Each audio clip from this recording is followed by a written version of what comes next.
Assalamualaikum warahmatullahi wabarakatuh.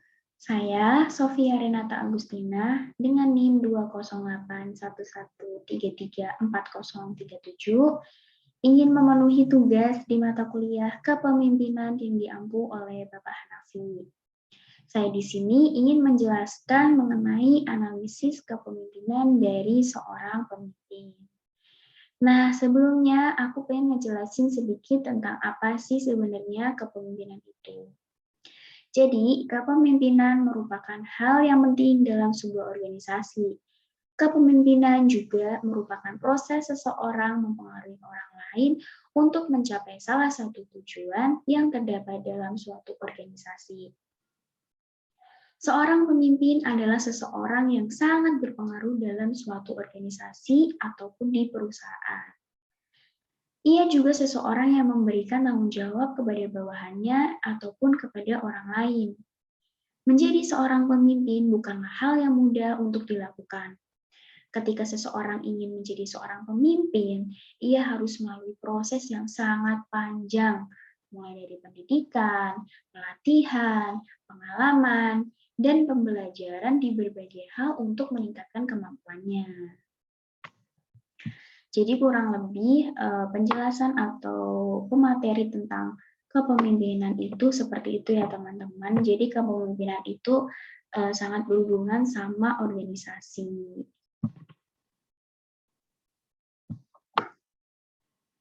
Nah, saya di sini ingin menganalisis konsep kepemimpinan dan kepemimpinan tim dari Bapak Ganjar Pranowo. Nah, Bapak Ganjar Pranowo ini merupakan gubernur Jawa Tengah yang lahir di Karanganyar, Jawa Tengah pada tanggal 28 Oktober tahun 1968. Beliau merupakan anak kelima dari 6 bersaudara dari pasangan Pamuji Parwudi Wiryo dan Suparmi. Ganjar Pranowo itu karirnya beragam, memiliki kantor hukum, terus juga konsultan SDM di PT Prastawana Karya Samitra. Sementara dengan karir politiknya, beliau juga bergabung dengan PDI Perjuangan. Beliau terpilih menjadi anggota DPR pada tahun 2019 sampai 2014. Di Gedung Senayan, ia aktif di Komisi 2 yang membidangi masalah hukum. Beliau juga salah satu panitia hak angket kasus Bank Senturi. Di tengah masa aktifnya, sebagai anggota DPR, beliau bertarung dalam pemilihan gubernur Jawa Tengah pada tahun 2013, yang pada akhirnya mengalahkan lawannya. Kiprahnya sebagai gubernur mendapatkan beberapa penghargaan, di antaranya Kepala Daerah Inovatif 2014 untuk kategori pelayanan publik tahun 2014 dan penghargaan tokoh media radio dari Persatuan Radio Penyiaran Swasta Nasional Indonesia atau PRSSNI di Jawa Tengah. Kemudian pada pemilihan gubernur tahun 2018, beliau kembali lagi karena beliau yakin dengan sejumlah prestasi dan popularitasnya akan memenangkan pesta demokrasi rakyat Jawa Tengah. Sehingga nih dapat disimpulkan bahwa Bapak Ganjar Pranowo ini layak disebut sebagai pemimpin karena memiliki banyak prestasi di berbagai bidang, khususnya di bidang hukum dan juga politik, sesuai dengan apa yang telah ia lakukan di dalam dunia perkuliahan, yaitu di Fakultas Hukum. Kemudian, next slide. Nah, di sini ada konsep kepemimpinan dari Bapak Ganjar. Nah, Ganjar Pranowo adalah pemimpin yang bertanggung jawab dan mudah bersosialisasi dengan rakyatnya. Bapak Ganjar Pranowo memiliki gaya kepemimpinan berdasarkan prinsip kemanusiaan yang berguna untuk meningkatkan kinerjanya dan karyawannya. Bapak Ganjar juga aktif mendorong diskusi kolaboratif dengan petugas yang ada di lapangan yang nantinya akan membantunya dalam mengambil keputusan. Bapak Ganjar juga mampu terjun langsung ke lapangan untuk bersosialisasi bersosialisasi dengan masyarakat tanpa memandang status sosialnya. Nah, hal inilah yang membuat beliau itu sangat disegani oleh masyarakatnya. Nah, yang kedua itu ada kepemimpinan dalam tim dari seorang Bapak Ganjar Pranowo. Nah, dalam sebuah tim, seseorang pemimpin itu diharapkan mampu membimbing anggotanya melalui tahapan-tahapan. Nah, dalam hal ini beliau juga telah menerapkannya pada timnya. Beliau juga merupakan sosok yang mampu memberikan motivasi dan dampak positif bagi masyarakat dan juga timnya. Nah, hal ini tuh digunakan beliau dalam rangka menciptakan perubahan dan pengembangan sehingga nantinya dapat mencapai tujuan organisasi dengan baik. Dapat disimpulkan juga di sini Bapak Ganjar Pranowo adalah seseorang pemimpin yang tepatnya Gubernur Jawa Tengah yang mampu menjadi panutan bagi rakyatnya dan tidak sedikit mendapat apresiasi karena beliau adalah orang yang terpelajar di bidangnya dan di dalam segala hal.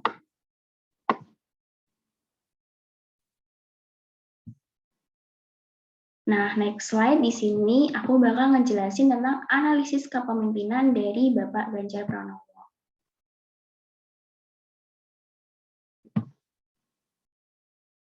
Nah, analisis kepemimpinannya itu ada 7 ya teman-teman. Yang pertama ada teori kepemimpinan, kedua konflik negosiasi, yang ketiga kekuatan politik, yang keempat kepemimpinan pikiran dan hati, yang kelima pengikut, dan yang terakhir pengambilan keputusan. Nah, yang pertama itu ada teori kepemimpinan. Nah, jika dilihat dari status sosialnya, Bapak Ganjar ini selalu memiliki aura positif yang membuat rakyatnya selalu memandangnya sebagai panutan. Beliau merupakan salah satu gubernur yang populer dalam artian selalu menegur, menyapa, dan bertatap muka tanpa memperhatikan gengsi yang membuat rakyatnya semakin percaya bahwa penampilan tidak perlu dan tidak diragukan lagi. Bahkan dari anak-anak hingga orang dewasa dan orang tua, hampir semuanya menyukai karakternya saat berada di lingkungan sosial. Jadi tidak ada keraguan lagi jika dia menjadi pemimpin, bahkan 2 kali menjabat sebagai gubernur gitu. Pak Ganjar Pranowo ini mulai memahami dirinya dengan cara selalu menanamkan dalam dirinya karakter kedisiplinan dan norma-norma hidup yang nantinya bisa diterapkan pada rakyatnya juga. Beliau juga merupakan orang yang selalu optimis dalam menjalankan suatu pekerjaan. Beliau juga memiliki kecerdasan intelektual, kecerdasan emosional, kecerdasan spiritual, dan juga kecerdasan sosial. Nah, hal inilah yang menjadikan Pak Ganjar sebagai sosok yang unggul dalam peran kepemimpinannya.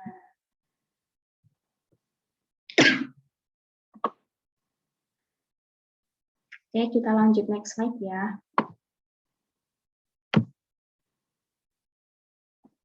Yang kedua itu ada konflik negosiasi. Nah, Pak Ganjar merupakan orang yang sangat berani mengambil resiko.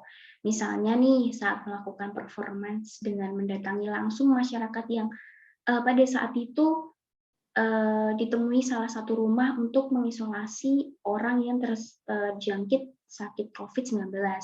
Padahal di situ resikonya itu sangat membutuhkan waktu yang besar gitu. Memiliki jiwa yang sehat penting bagi Pak Ganjar agar selalu dapat memotivasi masyarakatnya untuk tidak stres dalam menghadapi berbagai masalah atau cobaan hidup. Oleh karena itu, sebagai seorang pemimpin yang baik, Pak Ganjar selalu berusaha memberikan motivasi ini karena baginya itu adalah salah satu hal terpenting dalam mengatasi penyakit jiwa itu. Pak Ganjar juga merupakan orang yang sangat berani mengambil resiko. Terus juga virus-virus yang ada di sekitarnya waktu dia mengunjungi orang-orang yang sakit COVID itu, padahal kan banyak gitu di sekitarnya, namun tetap aja beliau tuh menemuinya walaupun Beliau telah menggunakan dan mematuhi protokol kesehatan yang ketat, namun banyak juga kemungkinan dirinya akan terpapar dan terkena virus tersebut. Namun baginya sebagai seorang pemimpin, ia harus berani mengambil resiko, apalagi bagi rakyatnya nih. Hanya untuk menjenguk dan memberikan sedikit rezeki bagi mereka, karena hal ini juga dapat meningkatkan kinerjanya sehingga mampu kembali ke tujuannya, yaitu menyejahterakan rakyatnya atau umatnya, serta tindakan apa yang akan ia lakukan setelah melihat rakyatnya yang seperti itu. Itu teman-teman. Nah, kemudian next slide. Yang ketiga ada kekuatan politik. Karir politiknya beliau itu bergabung dengan PDI Perjuangan. Beliau terpilih menjadi anggota DPR pada tahun 2009 sampai 2014. Di Gedung Senayan, ia juga aktif di Komisi 2 yang membidangi masalah hukum. Beliau juga salah satu panitia hak angket kasus Bank Senturi. Nah, di tengah masa aktifnya ini sebagai anggota DPR, beliau juga bertarung dalam pemilihan Gubernur Jawa Tengah 2013 yang akhirnya mengalahkan lawannya gitu. Kiprahnya sebagai gubernur mendapatkan beberapa penghargaan, di antaranya yaitu tadi yang sudah saya jelaskan di sebelumnya juga, Kepala Daerah Inovatif 2014 untuk kategori pelayanan publik tahun 2014, dan penghargaan tokoh media radio dari Persatuan Radio Penyiaran Swasta Nasional Indonesia atau PRSSNI Jawa Tengah. Nah, kemudian pada pilihan gubernur 2018, beliau kembali lagi dengan keyakinan beliau karena prestasi dan popularitasnya beliau akan memenangkan pesta demokrasi di Jawa Tengah. Itu teman-teman. Nah, kemudian beliau ini kan kuliah di Fakultas Hukum. Nah, kekuatan yang dimilikinya itu adalah memiliki kualitas psikologis, antara lain mampu memahami dirinya sendiri dengan seperti tadi ya, menanamkan dalam dirinya sifat disiplin, terus norma-norma kehidupan, sehingga nantinya dapat diterapkan di rakyatnya juga gitu. Nah, beliau ini juga merupakan orang yang kreatif dan juga inovatif. Beliau tentunya memiliki banyak kreativitas dan inovasi dari dirinya, namun kembali ia salurkan melalui anak buahnya gitu, atau nanti disampaikan ke rakyatnya gitu. Misalnya ketika dia diundang ke program radio, dia merasa tidak lagi diminati, oleh karena itu dia memberi saran dan mendorong pengelola radio daerah untuk lebih kreatif dan inovatif dalam menyajikan konten. Dia juga menyarankan agar radio ini tuh dialihkan menjadi multiplatform sehingga tidak hanya bisa didengar tapi juga ditonton oleh publik. Dengan adanya transisi tersebut, radio akan terus bertahan. Itu yang disampaikan oleh Pak Ganjar, saran bagi radio tersebut agar tetap ditonton oleh masyarakat sekitar gitu. Maka kreativitas dan inovasinya itu perlu dicontoh, karena menjadi seorang pemimpin juga tidak cukup jika tidak diimbangi dengan pola pikir yang kreatif dan inovatif. Nah, yang selanjutnya, kepemimpinan pikiran dan hati. Pak Ganjar memiliki kecerdasan pikiran yang cukup baik, yaitu tadi kayak kecerdasan emosional. Misalnya dia pernah berkata nih sama seorang siswa, nilai jelek boleh aja asalkan tidak menyontek gitu. Dia meninggalkan pesan kepada guru yang mengajar muridnya bahwa bukan hanya soal kecerdasan intelektual saja yang diprioritaskan, tetapi harus diimbangi dengan kecerdasan emosional. Wah, ini benar banget ya teman-teman. Terus juga beliau juga pernah mengatakan hal ini kepada mahasiswa.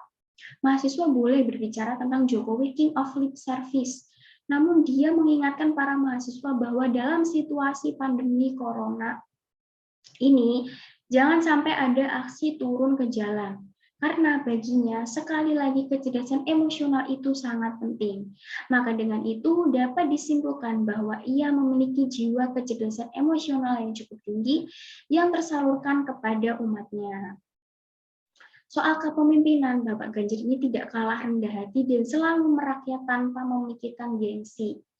Dia sangat pandai merebut hati rakyatnya, selalu membuat orang-orang tuh jatuh hati dengan penampilannya. Terus juga performa yang dimaksud di sini itu adalah dia tidak pernah pamor untuk bertemu langsung di lapangan kepada sama rakyat-rakyatnya gitu, kayak saling menyapa dan berbicara seperti teman gitu, kayaknya kayak teman biasa gitu. Terus juga dari situ tuh beliau bisa disebut memiliki kecerdasan sosial yang sangat tinggi gitu. Sebagai seorang pemimpin, kita tuh dapat mengembangkan kapasitas pikiran, hati, dan juga jiwa kita untuk secara sadar terlibat dalam kegiatan yang menggunakan aspek-aspek diri gitu. Kita juga dapat merenungkan pengalaman kita untuk belajar dan tumbuh darinya. Sebagai seorang pemimpin juga, kita tuh dapat menyadari model mental kita dan bagaimana model tersebut tuh mampu mempengaruhi pemikiran dan perilaku kita. Terus juga kita tuh dapat belajar untuk menganggap asumsi kita itu sebagai ide sementara dan bekerja untuk memperluas pola pikir kita gitu. Jadi beliau tuh sudah memilikinya semua gitu, mulai dari mengembangkan kapasitas hati, pikiran, dan juga jiwa hingga mewujudkan mental modelnya sendiri gitu. Udah paket lengkap banget ya teman-teman. Jadi kita memang perlu mencontoh dari seorang sosok Bapak Ganjar ini. Next slide. Kemudian ada pengikut. Nah, sebagai seorang pemimpin, beliau juga bisa menjadi pengikut yang efektif, dapat berpikir secara mandiri, dan juga kritis daripada menerima secara membabi buta apa yang dikatakan oleh atasannya gitu. Alih-alih memikirkan kekurangan orang lain, kita tuh dapat mencari solusi dan sebagai pengikut, kita juga dapat bertanggung jawab atas pengembangan perilaku dan juga kinerja pribadi kita sendiri gitu. Kita tuh dapat mencari peluang untuk membuat perbedaan, berusaha memenuhi kebutuhan organisasi, melayani orang lain, dan bekerja untuk kebaikan bersama juga gitu. Nah, Bapak Ganjar ini adalah tipe pemimpin yang mampu memahami apa yang diinginkan oleh rakyatnya dan selalu berusaha menuruti keinginan rakyatnya tanpa harus meninggikan diri secara sosial kepada rakyatnya gitu. Nah, para pengikutnya itu yaitu rakyatnya sendiri yang selalu mendukungnya karena usaha kerja yang dia berikan kepada rakyatnya itu sangat baik gitu. Sehingga tidak salah jika para pengikutnya itu juga selalu mendukungnya gitu. Memiliki pengikut yang selalu mendukung dan menjadi pemimpin yang mampu mengikuti rakyatnya itu dapat disimpulkan bahwa Pak Ganjar ini memiliki jiwa yang sehat dan pikiran yang sehat yang dapat dibuktikan dengan apa yang telah ia berikan kepada rakyatnya selama beberapa waktu terakhir ini gitu. Bertahun-tahun memiliki jiwa yang sehat penting bagi Pak Ganjar juga agar selalu dapat memotivasi rakyatnya untuk tidak stres dalam menghadapi berbagai masalah dan cobaan hidup. Nah, oleh karena itu, kita sebagai seorang pemimpin yang baik, Pak Ganjar ini selalu berusaha memberikan motivasi ini karena baginya itu adalah salah satu hal terpenting dalam mengatasi jiwanya agar tidak stres gitu, teman-teman. Nah, kemudian next slide. Yang terakhir yaitu adalah pengambilan keputusan. Nah, Pak Ganjar dipercaya oleh rakyatnya karena memiliki kecerdasan intelektual yang membuat orang tidak lagi meragukannya kecerdasan intelektual seorang Pak Ganjar ini. Mampu meningkatkan pertumbuhan ekonomi di Jawa Tengah yang cukup tinggi mencapai 5,66%. Wow, berdasarkan data Badan Pusat Statistika atau BPS, pertumbuhan ekonomi di Jawa Tengah pada triwulan 2 2021 tumbuh sebesar 5,66% di masa pandemi COVID-19. Nah, padahal pada periode yang sama, tahun 2020, perekonomian di Jawa Tengah itu sempat terpuruk dan mengalami kontraksi sampai minus 5,91%. Namun, kini perlahan kondisinya mulai membaik. Pak Ganjar mulai meningkatkan pertumbuhan ekonomi di Jawa Tengah melalui sektor pengangkutan dan pergudangan yang mencapai 85,43%. Tidak cukup di sini, Pak Ganjar juga tidak mau terburu-buru nih merasa senang karena menurutnya masih banyak hal yang perlu diperbaiki gitu. Pak Ganjar juga telah mengarahkan seluruh kabupaten atau kota, BUMN, BUMD, dan instansi untuk bergerak mendorong gerakan belanja di masyarakat. Beliau selalu mengajarkan bahwa sebelum mengambil keputusan, kita harus mampu mengendalikan toleransi kita terhadap stres. Beliau selalu memberikan motivasi kepada masyarakatnya untuk menjaga pola makan, banyak minum air putih, dan jangan lupa minum vitamin. Karena dia orang yang humoris gitu ya teman-teman. Dia juga sering mengajak anak buahnya untuk atau rakyatnya ini untuk tertawa bersama saat turun ke lapangan ke masyarakat agar toleransi terhadap stres itu terbentuk gitu. Jadi kita bisa ketawa-ketawa biar buat ngilangin rasa stres kita gitu. Nah, dapat disimpulkan juga di sini bahwa Bapak Ganjar ini adalah sosok pemimpin yang tepatnya Gubernur Jawa Tengah ini yang mampu sekali lagi mampu cocok dicontoh menjadi kepemimpinan yang baik bagi rakyatnya. Yaitu tadi karena nggak sedikit apresiasi yang beliau miliki karena dia orang yang terpelajar dan terpelajar di bidang segala hal gitu mulai dari ekonomi dan juga hukum itu tadi, politik juga tadi teman-teman. Nah, mungkin itu aja yang dapat saya sampaikan. Nggak kerasa kita udah nyampe di slide terakhir. Semoga apa yang saya sampaikan dapat memberi pemikiran buat kalian bahwa kepemimpinan itu nggak jauh-jauh dari organisasi gitu ya teman-teman. Dan semoga dari sosok Bapak Ganjar ini bisa menjadi panutan bagi kita untuk terus memperbaiki diri. Oke, mungkin itu aja yang dapat saya sampaikan. Kurang lebihnya saya mohon maaf yang sebesar-besarnya. Wassalamualaikum warahmatullahi wabarakatuh. Bye-bye.